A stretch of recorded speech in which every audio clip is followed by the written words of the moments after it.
Sejahtera, perkenalkan nama saya Melina Marpaung, asal sekolah SMA Negeri 2 Tebing Tinggi, Sumatera Utara. Motivasi saya untuk masuk Fakultas Hukum ini adalah yang pertama pembentukan karakter. Pembentukan karakter yang seperti apa? Tentu saja pembentukan karakter untuk menuju seorang pengacara yang tegas, kritis dalam berpikir, dan tentu jujur. Pilihan kampus yang beragam, seperti yang kita ketahui, hampir semua universitas memiliki fakultas hukumnya. Yang ketiga, hampir semua bidang itu membutuhkan ahli hukum. Pilihan karir yang beragam, dan tentu saja penghasilan yang besar. Tujuan dari pembelajaran pengantar hukum Indonesia ini adalah untuk mengetahui macam-macam hukum di Indonesia, perbuatan apa saja yang diperbolehkan, dan tidak sesuai dengan kebiasaan yang berlaku di masyarakat.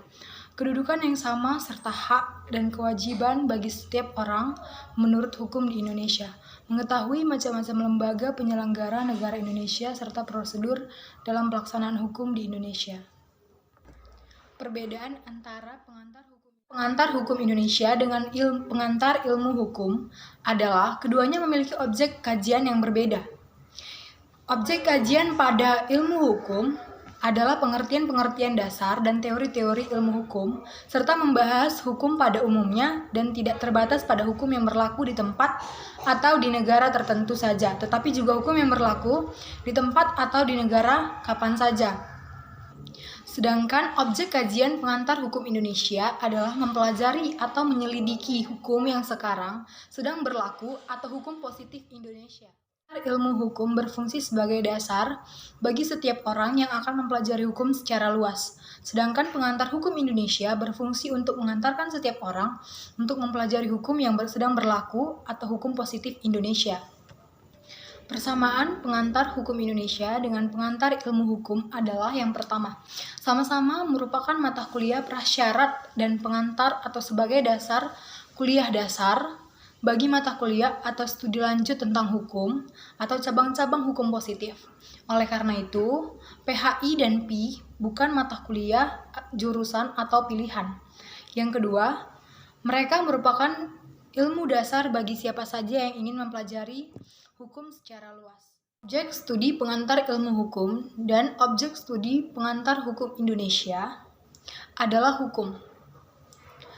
PI dan PHI memperkenalkan konsep-konsep dasar, pengertian-pengertian hukum, dan generalisasi-generalisasi tentang hukum dan teori hukum positif yang secara umum dapat diaplikasikan. Yang keempat, PI dan PHI memperkenalkan hukum sebagai suatu kerangka yang menyeluruh yang dapat dilihat dari sudut pandang tertentu, sehingga orang dapat memperoleh suatu overview atau pemahaman yang umum dan lengkap tentang hukum. PI dan PHI menyajikan satu ringkasan yang komprehensif dari konsep atau teori hukum secara menyeluruh. Sejarah tata hukum Indonesia. Hukum Negara Republik Indonesia dimulai sejak berdirinya Negara Kesatuan Republik Indonesia pada tanggal 17 Agustus 1945, di mana kemerdekaan Republik Indonesia diproklamasikan. Dengan adanya proklamasi, berarti sejak saat itu, bangsa Indonesia telah menentukan dan melaksanakan hukumnya sendiri, yaitu hukum bangsa Indonesia dengan tata hukum Indonesia. Dengan demikian, jelaslah bahwa dengan proklamasi berarti pula memiliki dua arti. Menegarakan Indonesia. Yang kedua, menetapkan tata hukum Indonesia.